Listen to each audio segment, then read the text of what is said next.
हरे कृष्णा कृष्ण कृष्ण हरे हरे हरे राम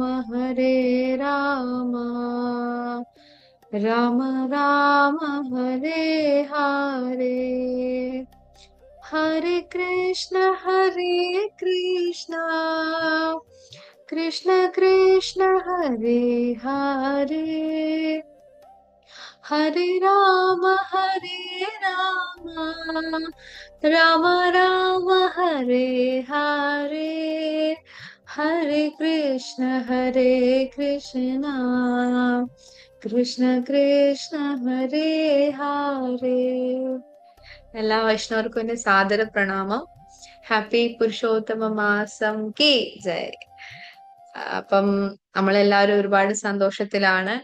പുരുഷോത്തമ മാസം എന്ന വലിയൊരു അവസരം നമ്മുടെ മുന്നിൽ ഇപ്പൊ ഉണ്ട് അല്ലെ. നമ്മൾ കാർത്തിക മാസമായാലും പുരുഷോത്തമ മാസമായാലും ഏകാദശികളായാലും നമ്മളെ സംബന്ധിച്ച് എന്താണ്, ഏകാദശി ആയാലും നമ്മളെ സംബന്ധിച്ച് എന്താണ്, വലിയൊരു അവസരമാണ് ഭഗവാനെ കുറിച്ച് കൂടുതൽ കൂടുതൽ ഓർക്കാനും അല്ലെ, ഭഗവാന്റെ സേവനത്തിൽ ഏർപ്പെടാനും. നമ്മൾ ആരാണ് അല്ലെ, ഈ ഒരു ജനന മരണ ചക്രത്തിൽ നിന്ന് നമുക്ക് പുറത്തേക്ക് വരാനൊക്കെ ഉള്ള ഒരു വലിയൊരു അവസരമാണ് പുരുഷോത്തമ മാസം.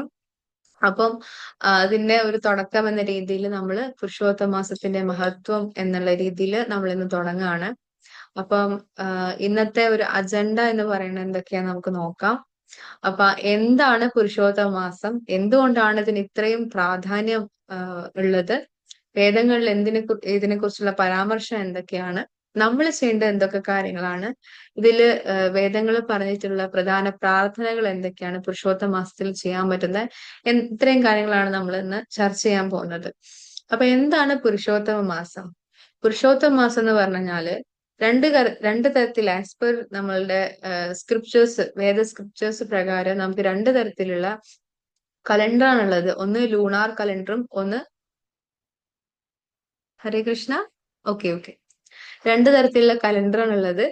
ഒന്ന് സോളാർ കലണ്ടറും അതുപോലെ തന്നെ ലൂണാർ കലണ്ടറും. അപ്പൊ ഇതിന്റെ, അതായത് സൂര്യന്റെയും ചന്ദ്രന്റെയും ചലനം അനുസരിച്ച്, മൂവ്മെന്റ്സ്